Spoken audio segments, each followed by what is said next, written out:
وقال الشيطان لما قضي الأمر إن الله وعدكم وعد الحق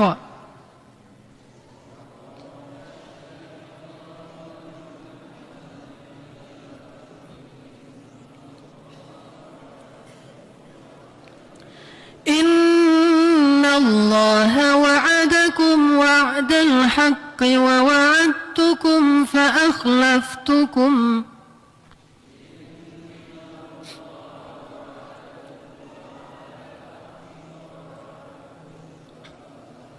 وما كان لي عليكم من سلطان إلا أن دعوتكم فاستجبتم لي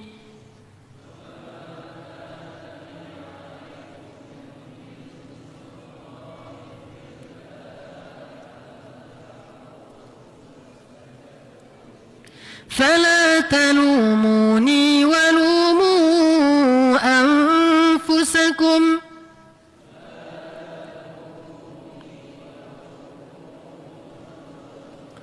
ما أنا بمصرخكم وما أنتم بمصرخي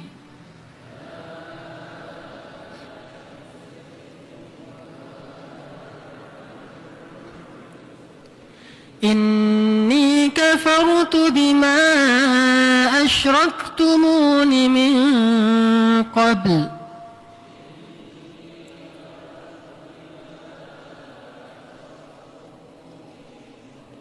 إن الظالمين لهم عذاب أليم. بسم الله الرحمن الرحيم. السلام عليكم ورحمة الله وبركاته. Alhamdulillahi Rabbil Alamin. Alhamdulillahilladzi habbaba ilal muslimina imana wa zayyanahu fi qulubihim wa karraha ilaihimul kufra wal fusuqa wal isyan wa ja'alahum minar rasyidin. Asyhadu an la ilaha illallah wahdahu la syarika lah wa asyhadu anna Muhammadan abduhu wa rasuluhu la nabiyya ba'dah. Allahumma salli wa sallim wa barik ala Muhammadin wa ala alihi wa sahbihi ajma'in fa amma ba'd. Bapak Ibu rahimakumullah, mari kita tadabburi ayat yang tadi dibaca oleh imam di dalam salat maghrib, terutama di rakaat kedua. Beliau membaca surat Al-Anfal, maka mari kita buka surat yang dibacakan tadi dan kita tadabburi maknanya. Surat Al-Anfal, surat ke-8 ayat 24.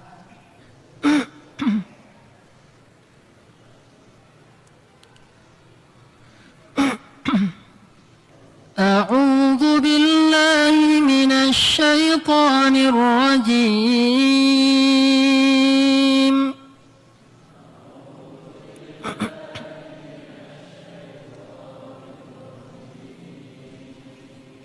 بسم الله الرحمن الرحيم.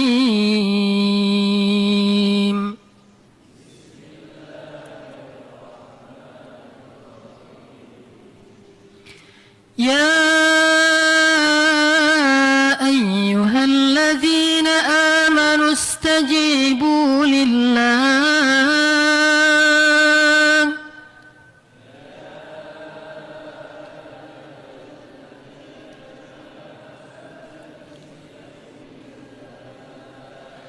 استجيبوا لله وللرسول إذا دعاكم لما يحييكم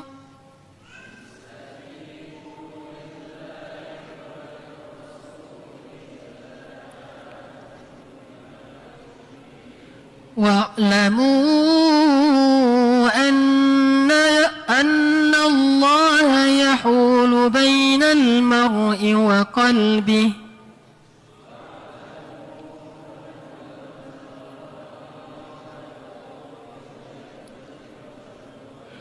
وأنه إليه تحشرون.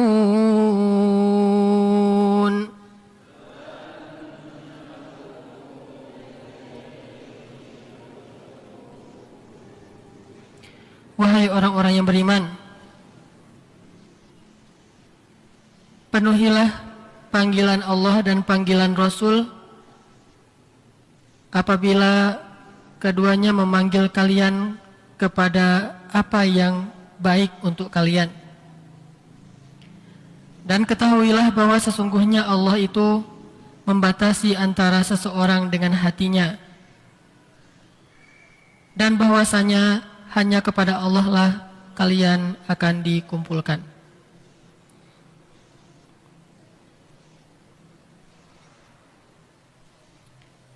Ayat ini diletakkan oleh Allah Subhanahu wa taala di dalam satu surat yang luar biasa, surat tentang salah satu adegan yang sangat menyejarah. Adegan apa? Perang Badar. Surat Al-Anfal. Para ulama juga mengenalnya dengan nama Suratu Badar, surat Perang Badar. Sehingga pegawai negeri yang ada di Palestina, syarat untuk diterima sebagai pegawai negeri itu adalah hafal surat Al-Anfal.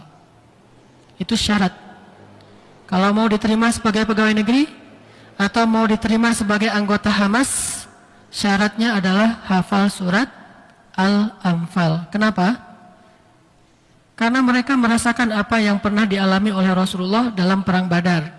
Dengan jumlah yang sedikit, dengan senjata yang seadanya, dan dikepung oleh musuh. Tapi mereka berharap mendapatkan kemenangan yang telak seperti kemenangan dalam perang Badar. Sehingga mereka wajib menghafal surat perang Badar, yaitu surah Al-Anfal. Kenapa orang Mesir suka dengan surat Al-Mulk? Karena ibu kota Mesir itu Kairo. Kairo itu dalam bahasa Arabnya Qahirah. Qahirah itu artinya yang menaklukkan, kekuasaan. Sedangkan Al-Mulk secara bahasa artinya kekuasaan. Jadi membangkitkan semangat heroismenya orang Mesir.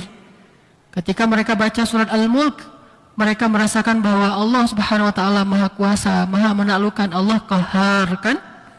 Allah Qahar. Ibu kota mereka Qahirah. Tiba-tiba aja jadi bahasa Inggris Kairo, entah apa artinya ya. Padahal orang Malaysia masih menyebut Kahirah, tidak menyebut Kairo. Kita ngikutin orang Barat, nggak ngikutin orang Islam. Kita nyebutnya kota Kairo. Orang Malaysia, Melayu masih menyebut kota Kahirah. Kahirah itu bahasa Arab Qahirah. Allah Maha Qahar, Maha Menaklukkan. Ibu kota Mesir itu Qahirah. Allah biyadihil mulk wa huwa ala kulli syai'in qadir. Jadi punya semangat kayak gitu tuh, memimpin Timur Tengah. Makanya pas Presiden Mursi jadi presiden, langsung dia mengambil alih Timur Tengah dari Ahmadinejad. Yang awalnya Timur Tengah itu presiden yang paling kesannya keren adalah Ahmadinejad, karena vokal, sederhana, berani bicara lantang di PBB, diambil alih oleh Mursi. Sehingga kata New York Times dan CNN, Mursi ini lebih cerdas daripada Dinejad, kata mereka. Ketika mendengar pidato pertama Mursi di PBB. Karena semangat Qahirah tadi. Langsung dia ceramahnya tuh bukan isu tentang Mesir begini, Mesir begitu, bukan. Suriah, Palestina, Sudan, seluruh Timur Tengah diangkat isunya dalam pidato kenegaraannya. Padahal pidatonya mewakili Mesir, tapi isi pidatonya mewakili Timur Tengah. Itu semangat memimpin tuh kayak gitu tuh. Jadi bukan ngambil isu nasional saja, tapi isu internasional. Setidaknya Timur Tengah.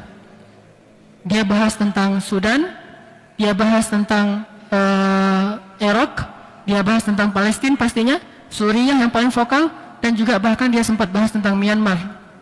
Nah ini mereka suka baca surat Al-Muluk. Kebentuk surat Al-Muluk itu dalam diri mereka. Kalau orang Palestina, terbentuk surat Al-Anfal dalam diri mereka.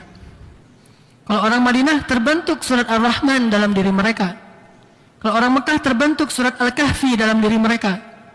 Pertanyaannya, sudah terbentukkah surat Yasin dalam diri orang Indonesia? Kita rajin baca surat Yasin. Dan itu salah satu surat yang luar biasa, kan? Bahkan ada hadis yang mengatakan, riwayat Abu Dawud, Iqra'u surat Yasin ala mautakum. Bacakan surat Yasin kepada orang yang mau meninggal di antara kalian. Artinya orang yang sakaratul maut, suruh bacain surat Yasin. Sudah terbentukkah pesan dari surat Yasin dalam diri orang Indonesia. Salah satu pesannya itu gampang. Jangan percaya sial. Inna tatayyarna bikum la in lam tantahu lanarjumannakum. Percaya kepada tatayyur. Tatayyur itu ramalan-ramalan sial. Orang Indonesia udah rajin baca Yasin tapi masih percaya sial. Bulan Safar bulan sial, hari Rabu hari sial, gak boleh keluar pada hari Sabtu, gak boleh nanam pohon cabai di depan rumah, gak boleh ini gak boleh itu, banyak sialnya. Perempuan hamil jangan duduk kalau ada gerhana harus masuk kolong meja. Anak gadis jangan duduk depan pintu, jauh dari jodoh. Segala macam kesialan-kesialan. Padahal baca surat Yasin. Gak salah kita rajin baca surat Yasin, itu surat yang luar biasa. Kita harusnya menjaga tradisi itu, karena itu tradisi yang baik. Tapi pertanyaan besarnya, udah masuk belum nih surat Yasin ke dalam hati?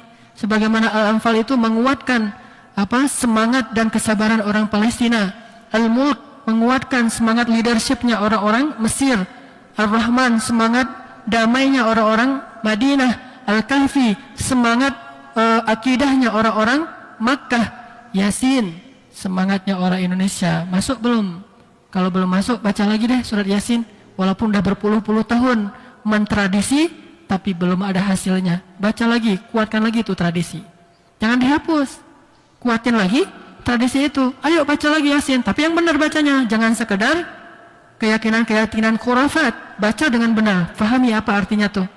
Makanya kalau saya yang mimpin tahlil, emangnya Ustadz Hanan mimpin tahlil? Mimpin. Walaupun kalau ada acara di rumah saya nggak buat tahlil, tapi kalau diundang tahlil saya datang. Saya bahkan pernah mimpin tahlil kan di Jawa Timur. Jawa Timur itu kan pusatnya Nahdliyin, keluarga besar istri saya tuh Nahdliyin, bahkan orang Langitan kan, pesantren besar. Disuruh mimpin tahlil. Baca apa? Surat Yasin juga. Emangnya kenapa? Baca surat Yasin, setelah itu saya terjemahkan. Saya fahamkan, oh ini isi surat Yasin. Akhirnya saya sering diundang untuk jadi kiai tahlil. Oh, Ustadz Hanan kalau mimpin tahlil enak ternyata katanya. Jadinya berubah nama, bukan lagi Ustadz Hanan, Gus Hanan.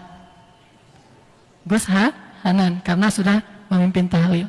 Tapi difahamkan yang benar tuh gimana. Rokok gak usah bagi-bagi lagi deh.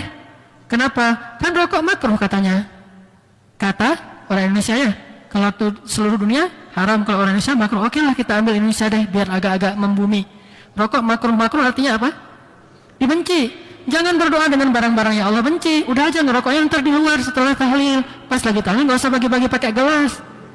Ada yang gak ngerokok ditaruh di telinga udah kayak tukang gitu ya. Dia gak ngerokok sendiri, taruh di telinga, ngapain? Ntar dijual lumayan lah, dapat sebatang 1.500. Gak usah bagi-bagi rokok. Terus gak usah maksain harus ngasih makan yang enak. Seadanya lah. Kalau mau kasih makan silakan, enggak juga gak masalah, bukan kewajiban. Dan yang datang gak usah berharap, kalau malam ganjil ada rawon. Kalau malam biasa nasi biasa, kalau malam ganjil ada rawon, ada segala macam dibungkus, namanya berkat ya. Nah, gak harus gitu. Ya sesanggupnya, jangan sampai ngutang demi acara itu. Orang hutang mayit aja belum dibayar, nambah hutang lagi. Jangan, semampunya. Dan gak harus 7 malam, boleh 10 malam, boleh 100 malam, boleh 1 malam. Berdoa mah selalu juga harus berdoa. Di dalam sholat, di luar sholat, undang orang saling mendoakan sesama muslim boleh? Boleh, bagus, saling mendoakan sesama muslim tanpa syarat. Tanpa syarat, artinya tanpa syarat saya mau berdoa kalau rumahnya rumah orang kaya, rumah orang miskin yang datangnya sedikit, soalnya makanannya gak enak. Yasin, tanamkan Yasin di dalam diri kita, jangan sekedar dibaca dengan lisan kita. Nah ini surat luar biasa, surat Al-Anfal, suratnya orang Palestina tuh. Walaupun ini ayat untuk seluruh kaum muslimin, cuma yang paling rajin baca surat ini Palestina. Asal malam Jumat Al-Anfal, kalau kita malam Jumat Yasin. Walaupun hadisnya malam Jumat itu Al-Kahfi kan ya, malam Jumat Al-Kahfi, malam lain boleh surat yang lain. Nah kalau di Palestina, pokoknya Al-Anfal, Al-Anfal, Al-Anfal. Kecil-kecil udah pada hafal Al-Anfal. Kenapa? Karena ayat ini luar biasa. Salah satu pesan di surat Al-Anfal ayat 24 yang tadi dibaca oleh imam, ya ayyuhalladzina amanu, panggilan untuk orang-orang yang beriman. Kalau kita mengaku diri kita beriman, ya terserah Allah mengaku atau belum, kita belum tahu kan ya. Kita mengaku diri kita beriman, berarti kita dapat panggilan ini nih. Kita yang dipanggil, Sebutkan aja secara fisik. Ya ayyuhalladzina amanu dalam kurung, wahai Hanan. Siapa lagi yang saya hafal di sini namanya? Wahai Pak Atin, gitu ya. Wahai Pak Tatang. Pokoknya yang nama kita taruh di sini nih. Kalau kita punya Quran terjemah, dalam kurungin aja tuh. Buat catatan khusus, nama saya di situ. Nama kita masing-masing. Wahai, diri kita yang dipanggil. Sehingga kita merasa dipanggil oleh Allah, nggak merasa ini entah untuk siapa, entah para sahabat. Bukan kita. Saya, istri saya, anak saya, kita semua yang di sini. Jadi ketika dikatakan oleh imam, imam salat Allahu Akbar, selesai baca al-Fatihah, ghairil maghdubi alaihim waladdallin. Amin, gitu kan ya? Ya ayyuhalladzina amanu istajibu lillahi walir rasul. Kita tuh yang dipanggil. Ya ayyuhalladzina amanu. Oh, saya lagi dipanggil Allah nih. Apa kata kita dalam hati? Labbaika ya Rabbi. Seperti labbaik Allahumma labbaik. Itu kalimat apa? Kalimat mentalbiyah panggilan Allah. Talbiyah itu labbaik, artinya menyambut panggilan Allah. Kan kita dipanggil ke sana, bukan karena kita berharta atau apa. Saya kemarin berangkat umroh, bersama kita itu ada seorang pembantu, bahkan pernah kerja di rumah saya, dapat hadiah umroh. Nggak kebayang kan oleh dia bisa umroh. Oke lah kalau umrohnya tuh program umroh kelas pahe lah, paket hemat. Ini bukan pahe, umroh premium, nginepnya itu pas depan masjid, bintang 5. Gimana kalau bukan karena panggilan Allah? Makanya kita bilang pas umroh itu labbaik Allahumma labbaik, labbaik la syarika laka labbaik, innal hamda wan ni'mata laka wal mulk la syarika lak. Sering orang bilang la syarikalah, ya, bukan la syarikalah, la syarikalak. Nah, begitu juga ketika kita mendengar ayat panggilan.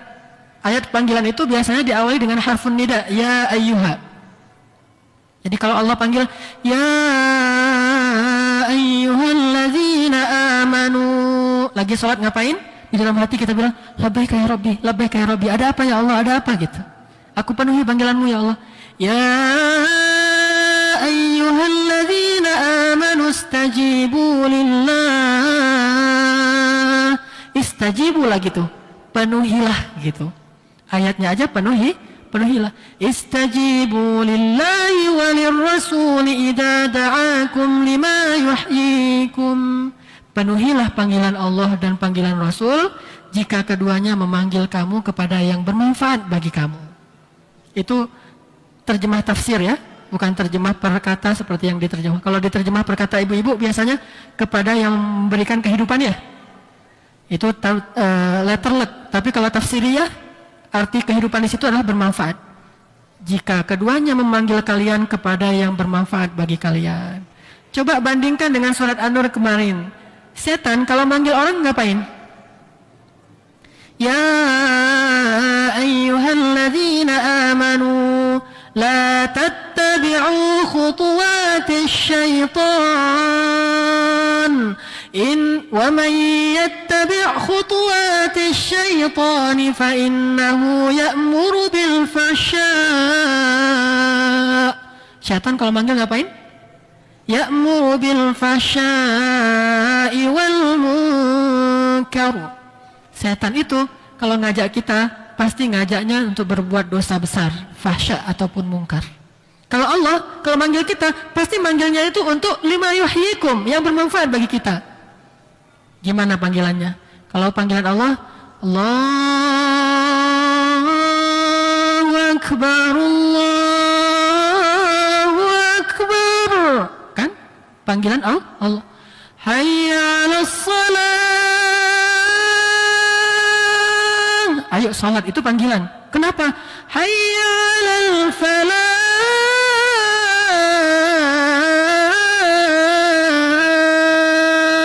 Supaya beruntung. Kalau panggilan setan, treng, treng, treng, treng.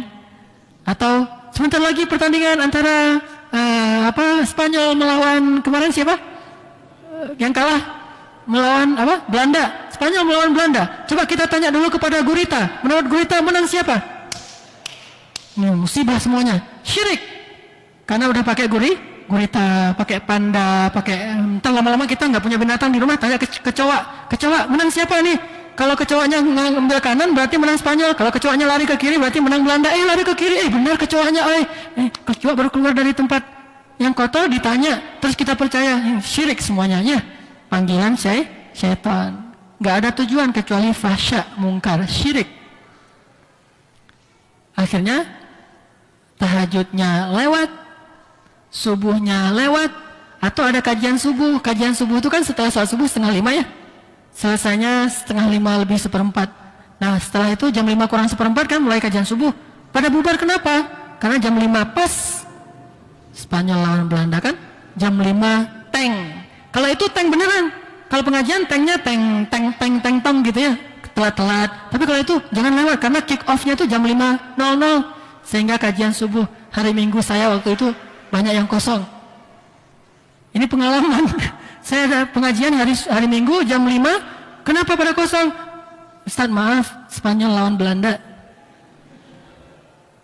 Dulu juga gitu tuh, pas Indonesia lawan Malaysia, pas piala apa dulu yang Suzuki itu ya, AFF. Nah pengajiannya di Al-Latif Jalan Saninten. Malam itu final antara Indonesia lawan Malaysia. Dapat SMS dari DKM, Ustadz malam ini bagaimana kalau libur Ustadz? Kenapa, ada acara apa? Ini peserta jamaah banyak yang nonton bola. Nah gara-gara bola libur pengajian. Makanya kata Allah, ya ayyuhalladzina amanu la tattabi'u khutuwatis syaitan. Emang nonton bola khutuwatis syaitan? Enggak sih. Kalau udah berbenturan dengan ini jadi khutuwatis syaitan tuh. Jangankan itu, di dalam salat yang pernah kita ceritakan, lagi salat muncul ide-ide bagus kan? Ide bagus itu ilham atau waswasah? Waswasah, tapi kan bagus Ustaz, bermanfaat. Itulah namanya waswasah. Bentuknya talbis. Apa itu talbis? Mencampur adukan yang hak dan yang batil. Jadi kesannya bagus, tapi di dalam salat jadi batil. Wala talbisul haqqa bil batil, sehingga kalahlah yang hak. Wa taktumul haqqa wa antum ta'lamun. Itu aja nggak boleh, padahal idenya bagus. Apalagi ini cuma hal yang sifatnya tidak bermanfaat, sia-sia, buang waktu, setidaknya ya menghiburlah minimal manfaatnya ya. Kalau benturan dengan ilmu, berarti ini sudah jadi talbis, waswasah. Pilihlah ilmu, tinggalkan itu. Kenapa? Pasti bermanfaat bagi kita. Tapi kalau kita tinggalkan ilmu, memilih itu, pasti fahsya dan mungkar, rugi. Terus gimana Ustaz kalau jam 2 malam? Ya udah kalau gitu tahajud dulu jam 1:30 ya. 1:30 tahajud sampai jam 2. Nanti kan ada pos tuh, ada turun minum, 15 menit tahajud lagi. 15 menit. Nanti udah selesai baru witir. Mudah-mudahan sih menang yang kita unggulin biar witirnya nggak sebel ya. Ini witirnya lagi kalah pula. Kan witirnya gimana tuh pas kalah? Udahlah 1 rakaat aja lah witirnya. Kenapa udah kalah juga? Ini jangan gitu. Makanya biar nggak guilty, biar nggak ada rasa bersalah yang terlalu gimana gitu, maka cobalah jangan cuma bangun untuk bola. Sama ini susah banget bangun malam, tapi giliran bola kok bisa sih bangun malam? Berarti bukan nggak bisa. Ustadz maaf ya, saya kalau yang lain insya Allah bisa sedekah, saya bisa puasa, saya bisa. Tapi kalau bangun malam aja yang saya nggak bisa. Buktinya pas lagi bola bisa.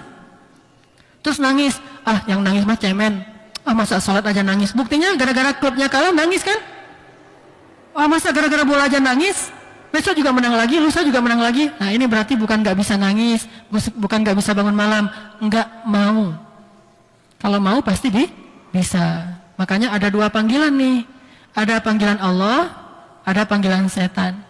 Panggilan Allah tujuannya apa? Lima yuhyikum, baik untuk kalian. Panggilan setan tujuannya ya'murukum bil fahsya wal munkar. Coba buka surat, ini tandain dulu nih, surat Al-Anfal. Sekarang coba lihat surat Ibrahim, surat 14. Apa kata setan nanti di akhirat? Surat 14, surat Ibrahim ayat 22. Surat 14, surat Ibrahim ayat 22. وقال الشيطان لما قضي الأمر إن الله وعدكم وعد الحق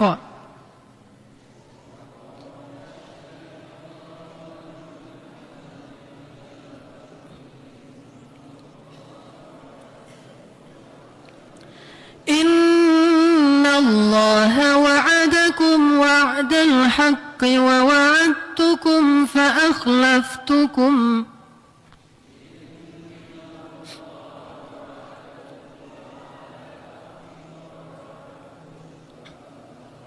وما كان لي عليكم من سلطان إلا أن دعوتكم فاستجبتم لي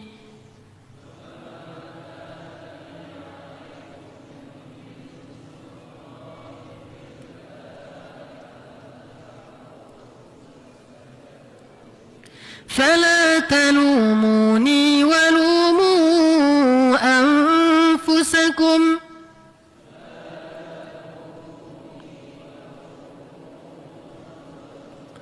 ما أنا بمصرخكم وما أنتم بمصرخي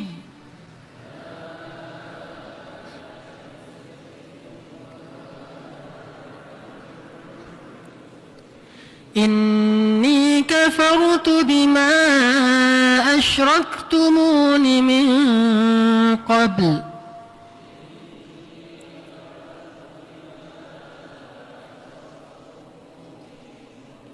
إن الظالمين لهم عذاب أليم.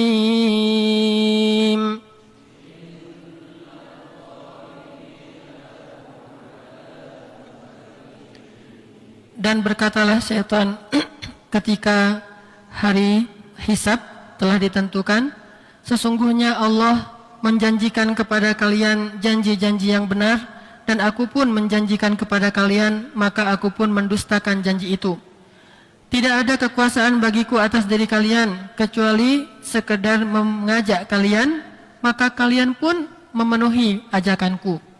Maka janganlah kalian menyalahkan aku, salahkanlah diri kalian sendiri. Aku tidak bisa menolong kalian, kalian pun tidak bisa menolong aku. Sesungguhnya aku mendustakan semua kemusyrikan yang kalian lakukan dulu di dunia. Sesungguhnya bagi orang-orang yang berbuat syirik itu ada azab yang menyakitkan.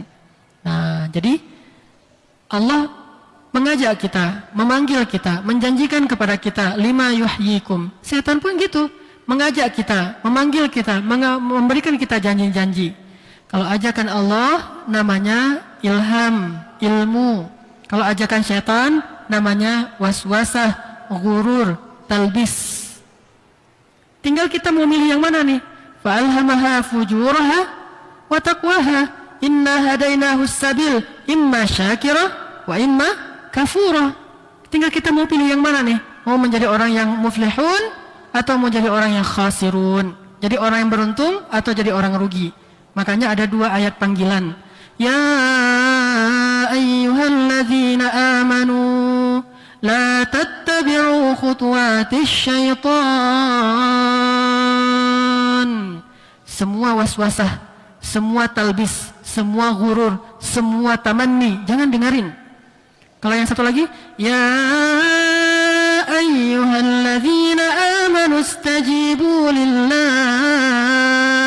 Al-Quran. Istajibu lillahi walir rasul. As-sunnah. Yang diajarkan oleh para ulama. Yang dibacakan berupa Al-Quran dan sunnah. Maka itu istajibu. Penuhi. Kita bilang kalau lagi sholat, lagi berdiri sholat gini, imam baca itu, ya ayyuhalladzina amanu, langsung labbaika ya Rabbi, labbaika dalam hati. Labbaika ya Rabbi, aku penuhi, ada apa ya Allah, ada apa? Istajibu lillahi walir rasul. Dalam hati kita bilang sami'na wa ata'na. Mana sempat kita diwaswasa oleh syaitan, orang kita lagi sibuk. Kalau kita nganggur, nggak ngerti ayat yang dibaca, itulah bahayanya nggak ngerti bahasa Arab.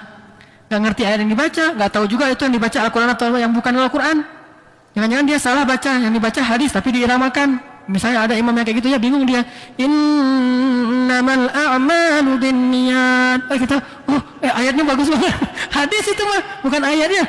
Karena kita nggak hafalkan, bahaya tuh kalau udah kayak gitu. Terlalu lancar, sama kayak Al-Ikhlas kan lancarnya tuh. Kalau Al-Quran itu yang lancar dua, Al-Fatihah, Al-Ikhlas. Kalau hadis yang paling lancar dua juga. Innamal a'malu binniyat, at-taharatu minal iman, ya. Itu paling lancar tuh. Makanya hafallah Quran semampu kita, belajarlah bahasa Arab semampu kita. Kalau enggak, kita nggak ngerti apa-apa. Kalau nggak ngerti, pikiran kita kosong. Kalau pikiran kita kosong, pasti dia masuk yuwaswis. Tapi kalau kita ngerti, mana sempat orang kita lagi sibuk. Biasanya yang jadi korban setan itu pengangguran. Kalau orang sibuk nggak bisa digoda oleh setan. Pengangguran itu gampang digoda. Makanya pengangguran itu, negara yang penganggurannya tinggi, itu tindak kriminalnya itu lebih tinggi. Kenapa? Yuwaswis. Orang nggak ada kerjaan selain mikir yang jelek-jelek. Kenapa nggak mikir yang baik aja? Namanya juga nggak ada kerjaan. Kalau yang baik itu kerjaan.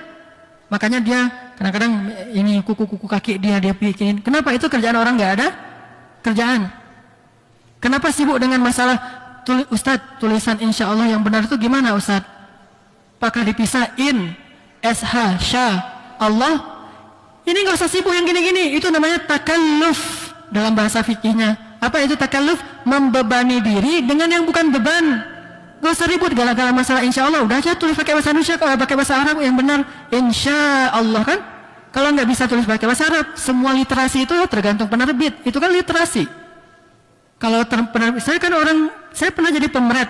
Saya orang sastra, saya punya penerbit. Jadi saya ngerti yang literasi itu nggak ada masalah di literasi. Ada yang pakai insya Allah, ada yang pakai insya Allah, ada insyaallah. Semuanya ini hanya literasi. Kenapa sibuk dengan insya Allah? Gara-gara nggak ada kerjaan lain. Amin yang benar gimana? Amin, amin, amin, amin. Yang mana yang benar Ustaz? Sibuk dengan itu. Nggak usah ribut masalah gitu deh. Yang ribut kalau misalnya jelas-jelas amin dalam kurung amun-ra. Itu baru kita ribut. Amin dalam kurung amun-ra. Apa itu amun-ra? Dewa Mesir kan ya? Kalau itu yang dipakai dalam kurung jelas baru ribut. Tapi kalau enggak itu kan namanya innama a'malu binniyat. Lagian ini pakai bahasa Indonesia kecuali bahasa Arab, baru enggak boleh salah tulis. Artinya ini kerjaan orang enggak punya kerjaan, nganggur. Makanya macam-macam was-wasahnya. Tapi kalau orang enggak nganggur, insya Allah dia akan lebih fokus kepada yang besar dan sampai yang kecil-kecil terselesaikan tanpa harus diselesaikan, sendirinya terselesaikan. Saya pernah ceritakan, Ustadz lagi ceramah, mic-nya ngadat, terus akhirnya tali mic-nya itu ditempelin di tiang biar nggak ngadat lagi, terus dikasih dikasih selatip, diginiin, terus gini ya, jadinya mirip salib. Ustadz, ada pertanyaan, masa di dalam masjid ada salib? Mana salibnya? Itu talinya mic itu gini, terus ada selatip, jadilah salib. Ini berarti selama tadi dia dengerin ceramah mikirin salib aja, mikirin selatip, terus nggak mikirin ceramah si Ustadz. Makanya kayak gitu tuh. Kalau nganggur, banyak was-wasa. Dalam sholat, sebab nganggur itu karena nggak bisa bahasa Arab. Karena nggak ngerti ayat yang dibaca. Pasti nganggur tuh. Kecuali yang dibaca itu yang kita udah ngerti banget. Qul ya ayyuhal kafirun. Itu juga bisa buat nganggur. Kenapa? Karena terlalu sering dibaca, jadi nggak berkesan lagi. Nganggur juga kan?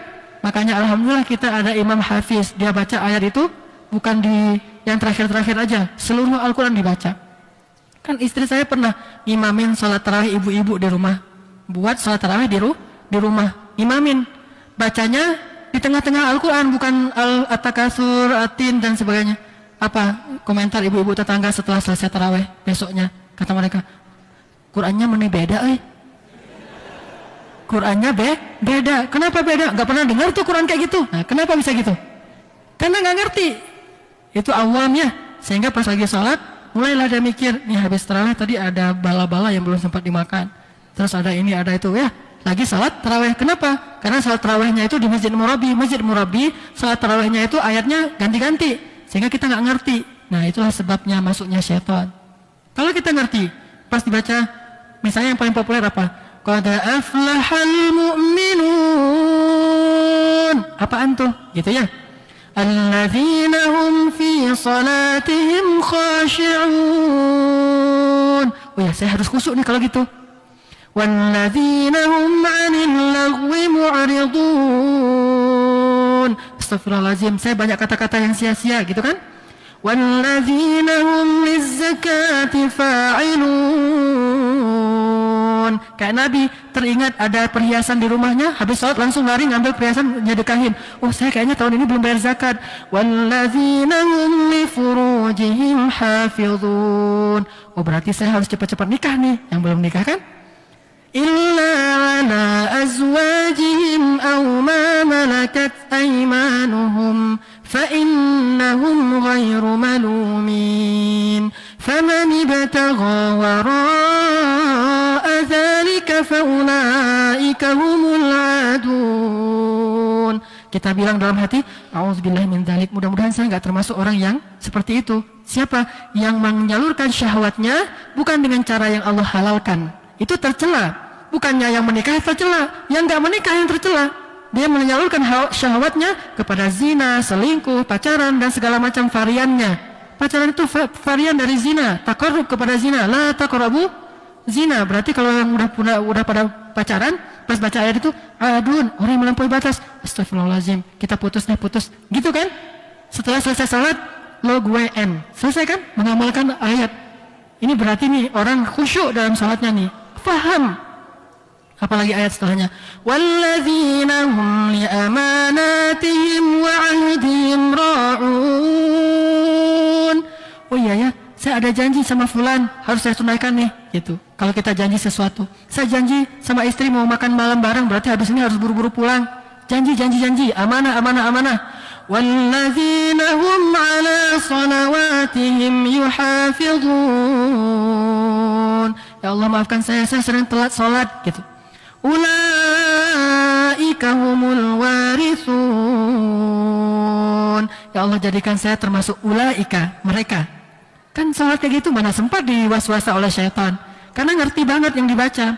Apalagi kalau yang bacanya pelan-pelan, satu ayat demi satu ayat, tartil, tarassul, nggak buru-buru. Kalau kita ngerti tapi buru-buru, Alhamdulillahirrahmanirrahim, maliki yaumiddin, iyyaka na'budu wa iyyaka nasta'in, ihdinas siratal mustaqim, siratal ladzina an'amta 'alaihim ghairil maghdubi 'alaihim waladdallin. Amin. Qul huwallahu ahad, Allahu akbar. Apa ini? Nggak sempat tadabbur. Kita kesel gitu, pengen tadabbur, aduh, udah lewat lagi, nggak sempat. Kita aja udah ngerti, nggak bisa sempat tadabbur, apalagi yang nggak ngerti. Jangan gitulah. Kasihan makmumnya lagi sholat pengen tadabbur, baca, nggak usah banyak-banyak, nggak masalah. Ayatnya boleh pendek-pendek. At-Takasur juga Al-Quran, tetapi Alhaakumut takasur hatta zurtumul maqabir kalla sawfa ta'lamun. Kan enak. Orang sholat di belakang, summa kalla sawfa ta'lamun. Itu kan ancaman tuh. Lo tahu sendiri ntar kan gitu kan bahasa gaulnya.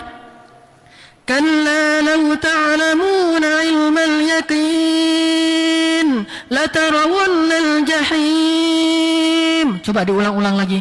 Latarawunnal jahim summa latarawunnaha 'ainal yaqin. Orang langsung, oh ini apa nih, ayat tentang apa nih? Alhaakumut takasur. Rugi kalian gara-gara terlalu suka bermegah-megahan, berbanyak-banyakan. Alhaakumut takasur hatta zurtumul maqabir kalla sawfa ta'lamun. Kayak gitu. Gak usah panjang-panjang, gak masalah. Tapi suratnya dibaca dengan tartil. Makanya kemarin pas kita salat Jumat, saya baca Ar-Rahman. Fabi ayyi ala'i rabbikuma tukadziban. Kenapa sering saya baca? Karena itu ayat pasti difahami oleh orang Indonesia. Tapi jarang dibaca dan berkesan banget kan? Banyak yang menangis setelah saya turun dari masjid pada lapor Ustadz, saya biasanya kalau sholat Jumat itu ngelamun. Kalau khutbah Jumat itu biasanya main HP, ngobrol sama teman atau tidur. Tapi kali ini saya berkesan, akhirnya saya pengen ikut ta'lim, akhirnya dia minta nomor saya pengen ikut ta'lim. Kan jadi sumber hidayah. Coba kalau bacanya asal-asalan. Bagus baca sabihis juga, sabihis itu luar biasa ayatnya. Tapi yang benar itu bacanya. Jangan karena udah sering jadi cepet-cepetan, orang gak sempat tadabbur. Itu, kalau kita faham, salat kita itu nikmat. Makanya kata Nabi, ya Bilal, arihna bis salat. Istirahatkan kami dengan salat. Kok bisa salat itu istirahat? Kalau kita ngerti. Nggak ngerti, salat itu jadi pekerjaan. Pengen istirahat dulu, capek. Capek apa? Capek salat. Kebalik kan? Kalau mereka pengen salat dulu, kenapa? Capek kerja. Kalau kita pengen istirahat karena capek salat. Karena bagi kita salat itu nggak rehat. Apalagi salat tarawih. Kenapa tarawih itu lebih rehat dari yang lain? Karena tarawih bacanya panjang. Ayatnya tuh macam-macam, variatif. Jadi kita bisa surfing. Kalau kita surfingnya biasanya di googling, sekarang surfing di Quran.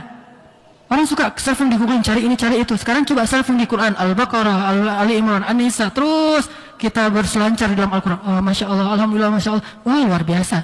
Kalau kita ngerti. Kalau nggak ngerti, rugilah kita. Masa bahasa Inggris bisa, bahasa Arab nggak bisa? Bahasa Perancis bisa? Saya Ustadz bisa 3 bahasa. Apa? Perancis, Inggris, Jepang, semua bisa. Korea, semuanya bisa. Dia bahasa Arab? Nggak bisa. Kenapa harus belajar bahasa Arab? Emang saya mau jadi TKI? Bahasa Arab bukan untuk TKI, untuk faham Al-Quran dan hadis. Insya Allah nanti kita lanjutkan setelah selesai salat Isya. Bismillahirrahmanirrahim. Supaya tidak lupa, saya mengulangi kembali pengumuman tadi dari Ustaz Yazin tentang program malam Ahad ini. Tadi beliau sampaikan Ahad malam, maksudnya malam Ahad. Malam Minggu kita akan adakan Qiyamul Lail Tarhib Ramadan, menyambut Ramadan, dimulai jam 1.30, paling telat dimulai jam 2, tapi kita bisa hadir jam 1.30 karena sekitar jam 1.30 kita akan mulai.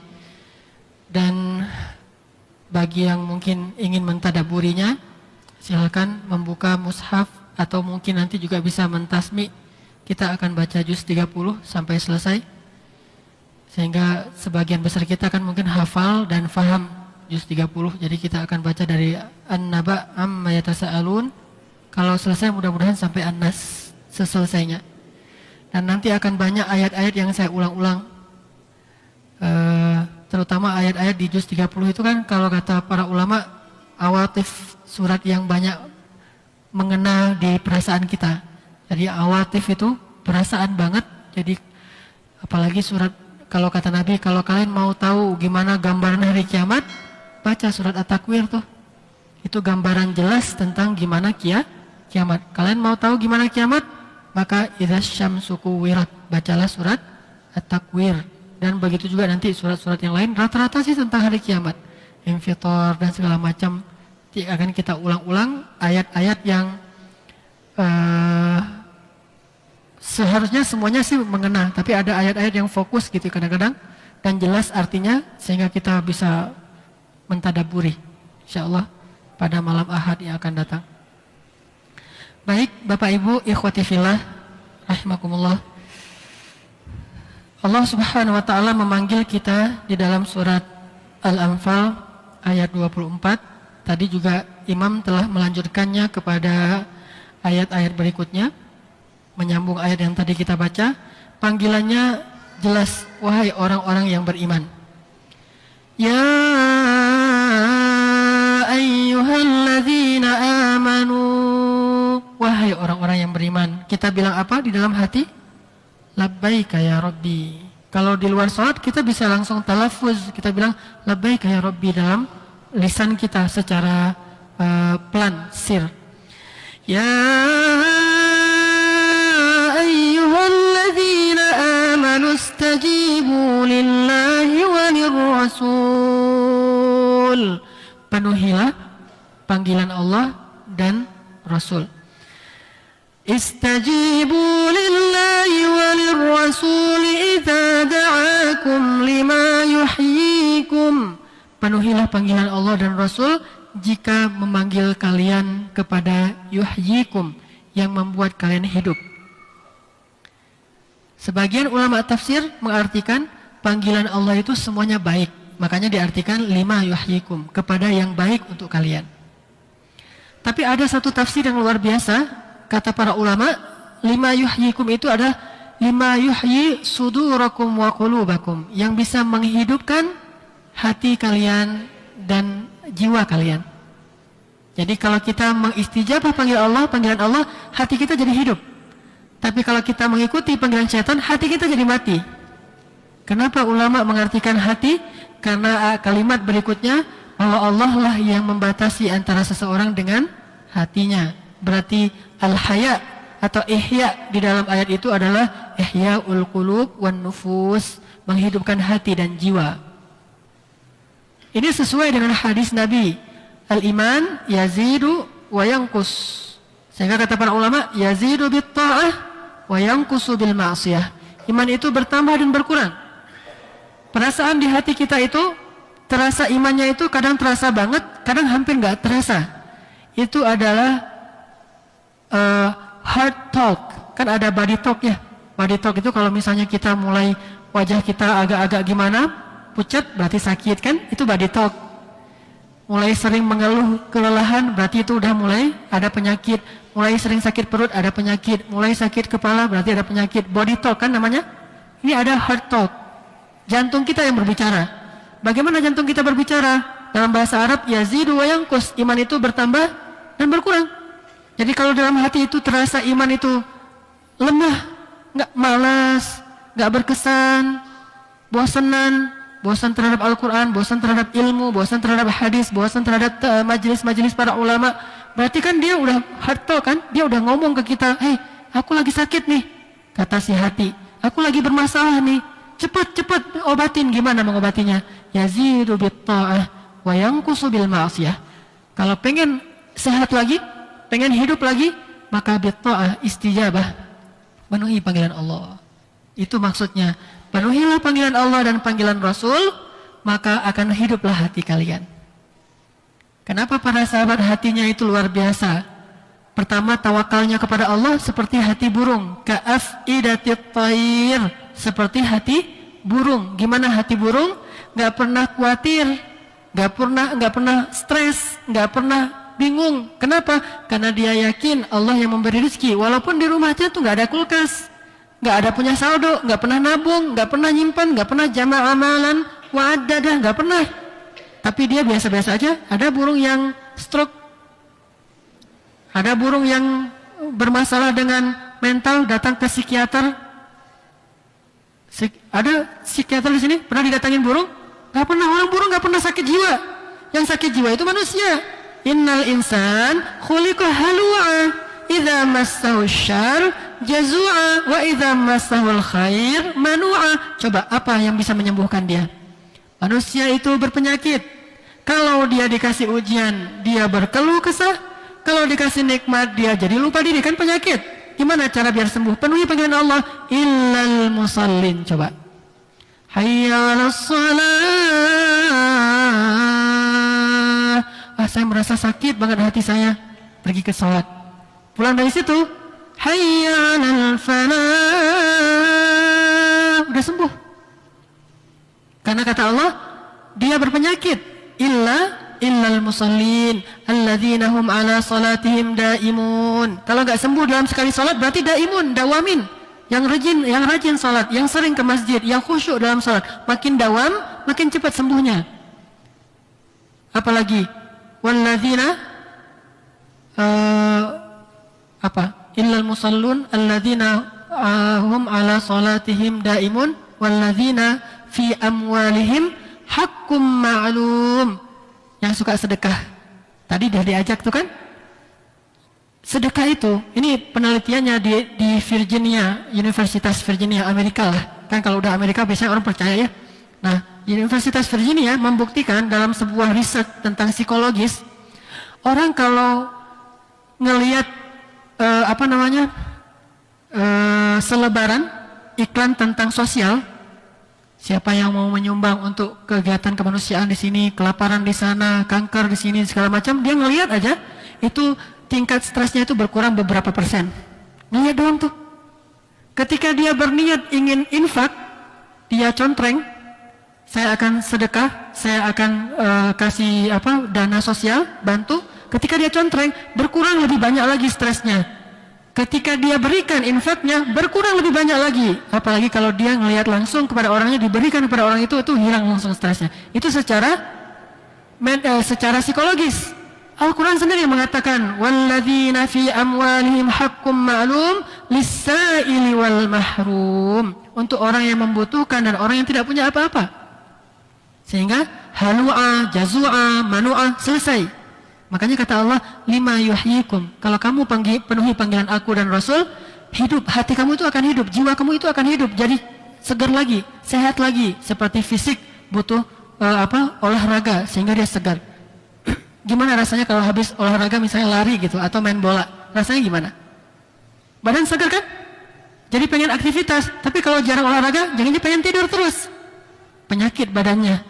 Coba air kalau diam aja nggak beraktivitas, nggak bergerak, air itu lama-lama bau, ikan air yang di situ tuh jadi mati kan, habis oksigennya, nggak bergerak. Tubuh juga demikian, jiwa juga demikian. Geraknya jiwa adalah dengan istijabah lillahi walir rasul. Itu geraknya jiwa.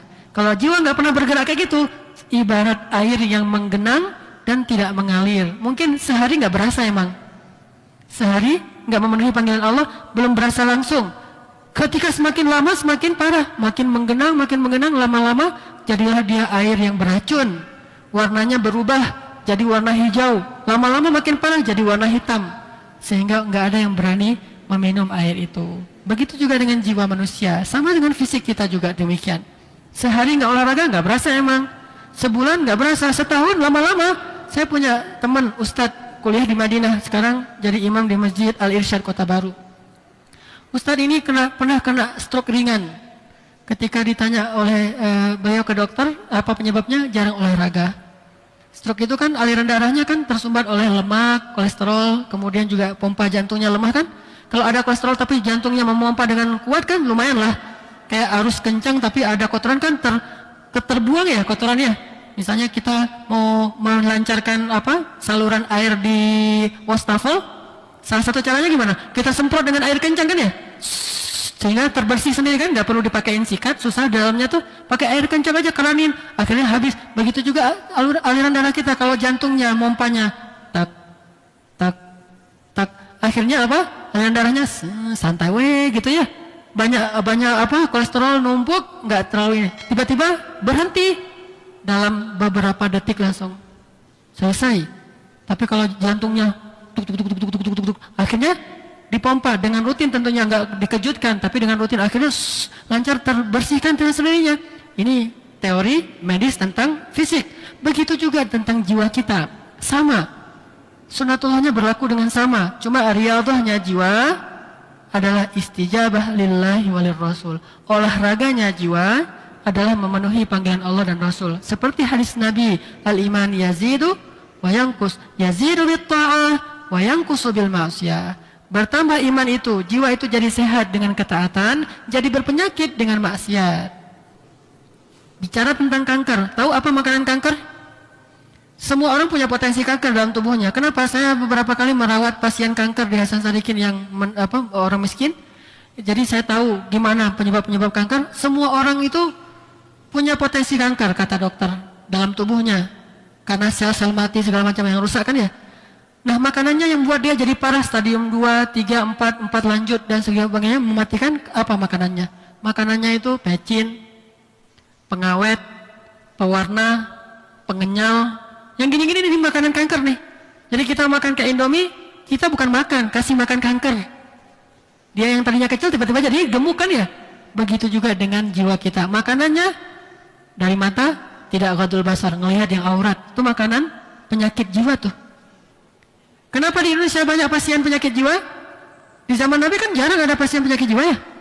Ada orang jiwa gila dipasung gitu, jarang banget.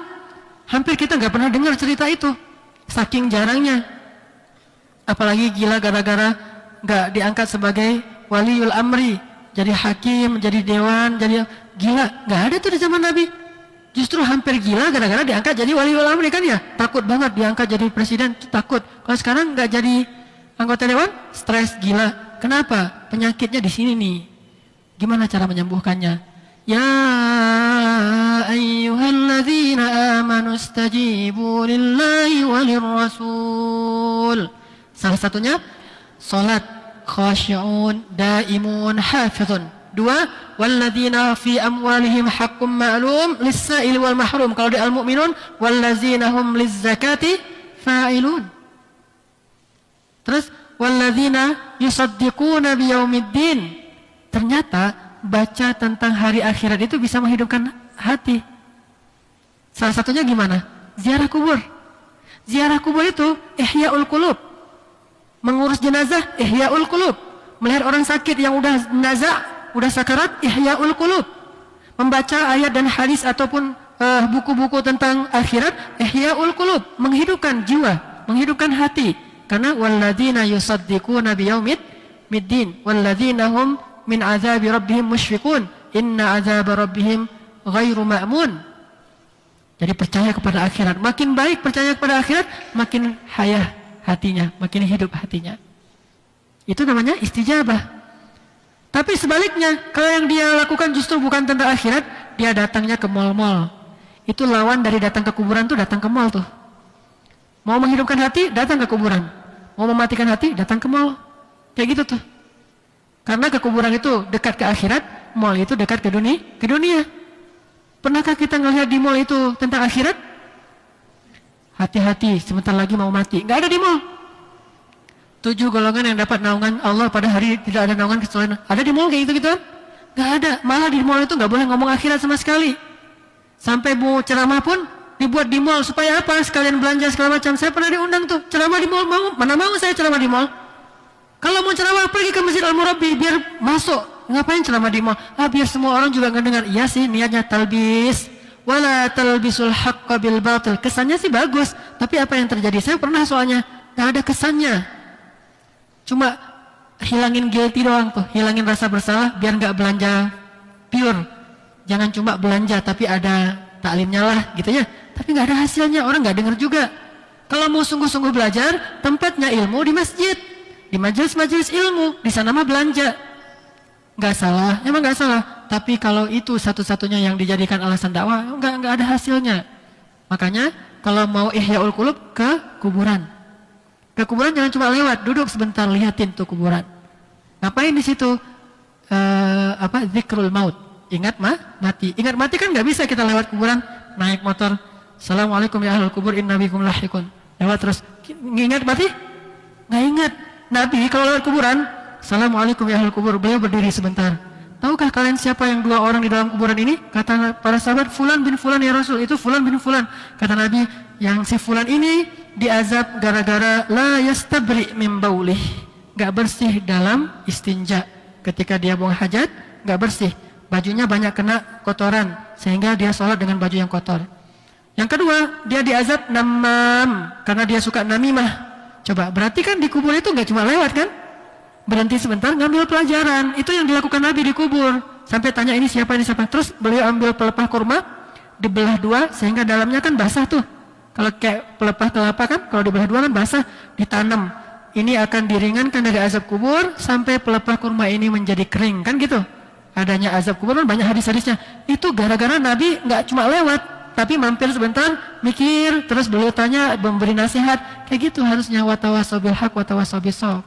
Tapi kalau cuma lewat doang, atau di kubur cuma bersih-bersihin kubur, sambil ngebanding-bandingin, kubur si fulan tuh marmernya tuh bagus ya, kenapa yang punya kita marmernya biasa aja, ganti marmer. Sibuk dengan marmer, ganti marmer, terus ganti batu nisan, terus lihat, ternyata tanggal lahirnya salah, tanggal lahir orang udah meninggal juga masih dipermasalahkan, tanggal lahir mau salah, nggak masalah, orang udah meninggal juga. Emangnya mau ditanya antar di KTP, ini belum cukup umur gitu ya, udah meninggal ya, belum cukup umur, tanggal lahir dipermasalahin. Terus juga ini nggak penting banget deh. Yang penting itu lihatin kubur, bersihin bagus, bersihin supaya nggak angker kan. Kuburan orang barat kenapa nggak angker jadi taman ya? Kuburan orang Indonesia tuh mah angker. Buat kuburan jangan angker-angker amat lah. Nah setelah itu baru zikrul maut, ingat kematian. Sebentar lagi saya juga akan kayak gini nih nasibnya. Pasti. Ini nggak ada cerita. Walaupun ini bukan bab insya Allah di sini. Udah pastilah. Allah berkehendak itu udah pasti insya Allah ya.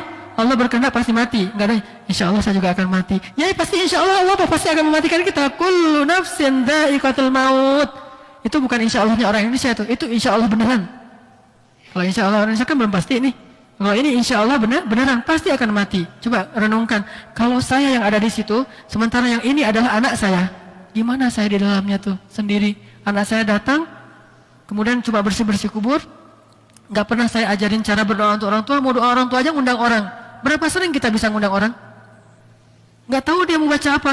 Ini gimana mau doanya ya? Ya sudahlah ngundang kiai aja deh, biar doain saya amin-amin aja lah. Ya bagus lah, gak masalah. Tetapi berapa sering kita bisa ngundang orang? Paling sebulan sekali. Berapa banyak uang kita untuk ngundang orang? Karena kan gimana-gimana juga orang kalau misalnya datang kan harus kita suguhin ini, suguhin itu kan ya. Kan gak enak datang suruh doain terus pulang kan? Kita kasih makan berapa sering kita bisa ngasih makan orang? Kan gak sering. Itu gara-gara anak itu gak diajarin agama. Salah satunya doa untuk orang tua. Ya udah, Rabbana atina fid dunya hasanah. Doain diri sendiri, bukan doain orang tuanya ya. Udah sampai di kubur masih doain Rabbana atina fid dunya hasanah fil akhirati hasanah wa qina azabannar. Udah selesai pulang dia tuh. Malah doain diri sendiri. Lu egois banget sih, Nak. Bapak udah di sini enggak didoain, ini. Gara-gara enggak diajarin. Tapi orang-orang anaknya saleh ketika dia sujud, Allahumma fil walidayya. Ketika dia tahiyat sebelum salam. Tahiyat tuh kalau bisa agak-agak lama dikit.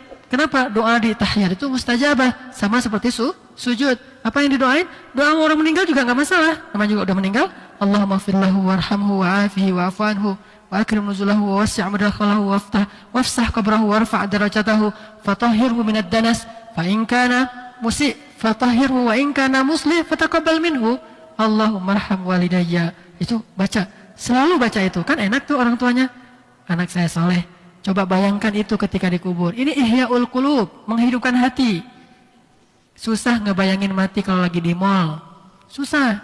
Masa di mall mikirin mati? Nggak ada kan? Di mall mikirin yang warna mana ya? Semuanya bagus juga nih. Lihat uangnya cuma sedikit. Gitu kan? Di mall nggak akan mikirin mati. Mikirin hidup. Gimana lebih nyaman, gimana lebih. Apalagi di mall itu tawarannya macam-macam. Oh hidup. Ihya'ul qulub, datang ke kuburan, ziarah orang yang sedang, jenguk orang yang sedang sakit, urus jenazah, ittiba'ul janaiz, mengurus jenazah mulai dari memandikan, kalau nggak bisa minimal kita datang kepada orang yang udah meninggal. Kan ngeri-ngeri tuh kisah orang meninggal tuh. Datang, dengarkan kisahnya. Kecuali orang Jepang, kalau orang Jepang itu nggak suka ditanya meninggalnya kenapa, sakit apa, itu nggak suka. Udah bilang aja, bilang sungkawakan gitu ya orang Jepang. Kenapa dianggap kamu recok banget sih? Udah tahu saya lagi banyak musibah, banyak tanya. Kalau orang Jepang nggak mau ditanya-tanya. Kita datang, ya, sakit apa meninggal? Orang Indonesia suka ditanya gitu tuh, ya. Datang ke keluarganya, sakit apa? Ya bapak semalam gini-gini, cerita panjang lebarnya. Kalau orang Indonesia budayanya gitu, cerita. Budaya cerita. Kemarin mah nggak apa-apa, masih sehat, masih ngobrol-ngobrol dengan kami, meninggal gitu kan ya. Kalau dengan orang yang orang Mesir, dia suka didoain. Bukan cerita, kalau kita kan nggak didoain, cuma cerita doang. Cerita lama habis itu, ya udah, yang sabar ya, permisi pulang. Doanya mana? Hadiah yang paling mahal itu doa. Bukannya bawa-bawaan itu baik, tapi yang lebih mahal doa. Apa yang didoain? Makanya bingung mau doain apa juga. Kan udah didoain sama Pak Kiai, kita aminin aja lah. Inilah masalah kita, nggak ngerti apa-apa dalam agama. Kalau orang Mesir juga nggak terlalu suka dia ditanya kenapa meninggal, bagaimana meninggal, dia jawab aja qadar Allah. Begitulah ketentuan Allah, udah selesai. Gak panjang-panjang diceritain, tinggal yang datangnya semoga Allah rahimahullah, Allah merahmatinya, Allah menerima dia segala macam ya. Kalau kita turut berbelasungkawa, pakai bunga, kirim, tapi orangnya nggak datang, nggak ngedoain, nggak nyalatin, ini budaya nggak jelas berasal dari mana. Datang, kemudian ikut sholatin, apalagi dapat pahala 1 gunung Uhud, emas kan? Bukan cuma untuk mayit yang baik, untuk yang sholat juga banyak kebaikannya. Makanya ini namanya ihya'ul qulub, ngidupin hati, istijabah lillahi walir rasul.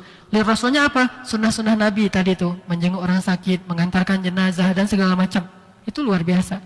Lihat orang yang sakitnya udah tua banget, usia pikun. Usia pikun kan relatif, ada yang 100, ada yang 70, ada yang 30. 30 ada yang udah. Coba datang ke orang itu. Gimana kalau kita jadi orang yang terbaring di atas tempat tidur siang malam gitu aja selama berbulan-bulan, bertahun-tahun, kan banyak orang kayak gitu tuh. Gimana perasaan kita kalau kayak gitu? Anak kita kadang-kadang lagi liburan ke Bogor sama cucu-cucu kita berangkat, pas mereka berangkat, kayak berangkat ya. Tiba-tiba kita tidur, bangun lagi, belum pulang, tidur, bangun lagi, bangun udah pulang. Kayak tadi cerita-cerita kita gini doang dengerin. Gimana perasaan kita kalau kita lagi kayak gitu tuh? Kan sedih banget ya, nelangsa banget. Saya mah nggak bisa kemana-mana lagi, tinggal di jendela, di kasur ada jendela, ngelihat keluar aja gini. Itu pun nggak bisa ngelongok gitu, cuma gini-gini doang ngelihat. Saking parahnya, sampai Nabi berdoa, ya Allah, jangan matikan aku dalam keadaan pikun, ya. Nggak mau mati pikun, kenapa? Satu nggak enak, kedua nggak enak orang lain juga ngurus kita. Lebih baik matinya itu lagi seger-segernya meninggal, daripada matinya itu 10 tahun nggak berdaya, kan berat bagi kita dan berat bagi orang lain. Nabi berdoa, jangan matikan aku dalam syaikhukhah, dalam keadaan syekh itu udah tua banget dan gak berdaya. Itu coba datangin tuh orang kayak gitu. Apalagi kalau keluarga kita jadi ihya'ul qulub, berarti saya harus banyak beramal, berdoa supaya Allah memberikan saya khatimah yang baik.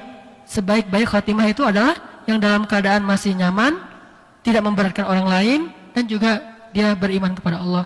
Kalau gitu kan udah susah beramal soleh juga. Sholat juga udah nggak sempurna-sempurna amat. Harus dituntun sama anaknya, mah ini sholat zuhur ya, mata doang kan ya.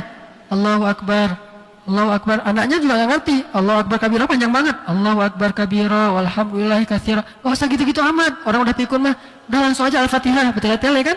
Langsung Allahu Akbar, alhamdulillah rabbil alamin arrahmanir rahim. Ayatnya juga giliran masih hidup Al-Ikhlas, giliran udah mau meninggal ayat Al-Baqarah, alif lam mim dzalikal kitabul. Jangan, udah aja yang singkat-singkat. Mak ini mau salat zuhur, baca ayatnya inna a'tainakal kautsar fasholli lirabbika wanhar inna syani'aka wal abtar. Allahu Akbar gitu kan. Kalau perlu nggak perlu ayat Al-Fatihah doang, langsung ruku. Coba kalau kita kayak gitu, itu ngeri banget tuh. Itu yang paling mengerikan. Makanya yang paling ditakuti oleh orang-orang modern adalah masa tua.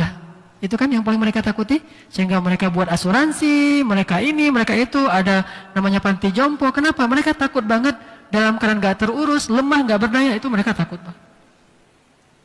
Walladzina hum li furujihim hafizun. Ternyata berkeluarga itu ihyaul qulub. Memiliki istri, memiliki anak itu ihyaul qulub, menjaga hawa nafsu. Apalagi memandang wajah anak, qurratu ainun li walakan Rabbana hablana min azwajina wa dzurriyyatina qurratu ayun. Qurratu ayun itu bukan ini. Qurratu ayun itu ainul qalb. Walaupun bahasanya mata, tetapi maksudnya adalah jiwa, menjadi penyejuk jiwa. Berarti punya anak itu ihyaul qulub. Daripada kita nggak jelas mau mandang apa, mandangin aja istri sendiri. Yang lama mandangin istri. Yang menggoda kalau ngelihat istri itu jangan ngelihat istri dengan pelotot. Yang menggoda kalau ngelihat istri itu lihat dengan pandangan menggoda istri. Apa-apaan sih ngelihat terus? Kamu cantik gitu kan ya? Udah gitu. Ini ihyaul qulub. Istri pun jadi ihyaul qulub. Ibu-ibu kalau dipuji ihya nggak qulubnya? Ihya. Tapi kalau sering-sering dijelek-jelekin, nggak dihargain, berarti mati kan hatinya. Nah ini keluarga nih. Walladzina hum li furujihim hafizun illa ala azwajihim aw ma malakat aymanuhum. Terakhir walladzina hum li amanatihim wa ahdihim ra'un walladzina hum bi syahadatihim qaimun. Semua amal saleh itu bisa ihya lima yuhyikum. Itu maksud dari ayat ini. Jadi kalau nanti kita baca ayat ini lagi, jelas sekarang, wahai orang yang beriman, kalau kalian pengen menghidupkan hati, istajibu lillahi walir rasul, maka kalian akan hidup hatinya. Nggak bisa dengan cara lain. Kenapa? Yang menggenggam hati cuma Allah. Innallaha yahulu bainal mar'i wa qalbih. Cuma Allah yang bisa membolak-balikkan hati. Jadi kalau kita bermasalah dengan jiwa dan hati kita, bukan ke psikiater, bukan ke psikolog, ke Allah. Coba. Allahu Akbar, sedekah, apalagi tadi. Semua itu kan bisa ihyaul qulub, bisa menyehatkan lagi hati yang sudah mulai sakit. Mudah-mudahan kita faham ayat yang tadi dibaca di dalam salat dan bisa kita ulang sendiri dengan membacanya di rumah. Kalau perlu dihafal pas kita salat, mungkin satu ayat juga nggak apa-apa karena ayatnya lumayan panjang kan, ada 3 baris. Kita pakai dalam salat, kita ulang-ulang, salat tahajud, salat sunnah, salat mutlak, itu bisa luar biasa bermanfaat bagi kita. Kalau nggak sanggup menghafal Quran berurutan, hafallah Quran secara acak, surat, ayat-ayat atau potongan-potongan paragraf yang udah kita bahas itu dihafal. Jangan sekedar dibaca, tapi dihafal, nanti pakai dalam salat, itu luar biasa. Itu juga bagian dari cara menghafal Quran. Kalau nggak sanggup per surat, per juz, itu mungkin membuat kita putus asa, terlalu banyak. Ya udah gini-gini aja nih. Nanti pakai rakaat pertama Al-Anfal ayat ini, rakaat kedua pindah lagi ke tadi surat Al-Ma'arij, Innal insan khuliqa halu'a dan sebagainya. Mudah-mudahan bermanfaat. Ya.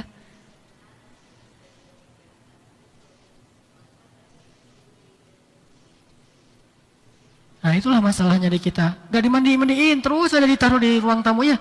Harusnya dimandiin biar bisa kita sholatin kan. Kalau gitu kita mau gimana? Gak bisa disolatin belum dimandiin. Belum kayak orang belum berwudu kan. Ya udah kita tunggu. Kalau gak bisa ditunggu ya sudah kasih tahu ke keluarganya. Mandiin dulu biar bisa yang datang langsung sholatin. Gak harus tunggu sholat di masjid kan. Gak semua orang sama aktivitasnya. Ada yang mau kerja apalagi meninggalnya subuh-subuh kan. Malah langsung mandiin taruh di ruang tamu. Udah dikafanin udah bersih. Tinggal nanti orang datang langsung berdiri sendiri. Allahu Akbar. Datang lagi. Nanti kalau yang terakhirnya mau jamaah di masjid baru, tapi kan gak semua orang sempat. Itu jadi catatan untuk yang musibah meninggal. Segera mandikan. Lagian secara fikih mayit, Islam itu lebih suka segera dimandiin dan segera dikuburkan. Jangan dilama-lamain. Jangan tunggu anak pulang dari luar negeri, kasihan mayitnya. Udahlah, nggak harus dilihat. Apalagi sekarang foto kan ya banyak yang difoto. Foto aja udah foto-foto, ntar anaknya bisa lihat foto kan. Tapi juga aneh, kalau saya meninggal jangan difoto deh. Wajah saya difoto pula lagi meninggal udah kayak gitu. Nggak enak banget tuh bagi si mayit. Tapi bagi anak kan fotoin ya, jangan, saya nggak sempat lihat sambil nangis-nangis kan nggak enak, nggak diturutin. Fotoin bapak, saya pengen lihat. Ya, mudah-mudahan bermanfaat. Kita tutup dengan doa kafaratul majelis. Subhanakallahumma wa bihamdika, asyhadu an la ilaha illa anta, astaghfiruka wa atubu ilaik. Assalamualaikum warahmatullahi wabarakatuh.